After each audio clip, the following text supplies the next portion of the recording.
Welcome to the Slop Temple. We pray this video helps. You start by eliminating the simple electrical and connection problems. First, confirm the keyboard is physically connected or that Bluetooth shows paired. Once done, power cycle the keyboard and host by unplugging both for 10 to 15 seconds.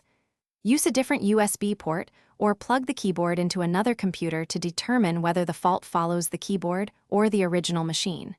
If it works elsewhere, the problem points to the PC. If not, keep the focus on the keyboard itself and its firmware or hardware.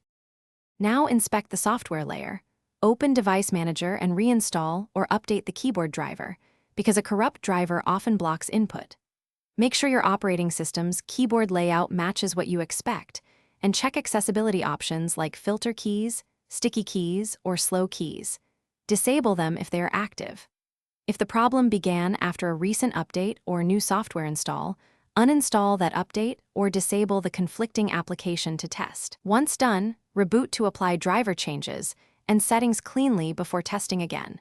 Finish by addressing physical wear and damage. Use compressed air to remove debris, and on mechanical keyboards, remove keycaps to clean and inspect switches. Replace broken switches if you can. For wireless units, try a new battery, replacement dongle, or repairing. For wired units, try a different cable. If nothing restores function, perform a factory reset following the manual, and if that fails, contact the manufacturer for warranty repair or replacement. One tip: if intermittent keys persist, test on another system to isolate hardware failure. Thanks for watching. Consider subscribing if we helped you.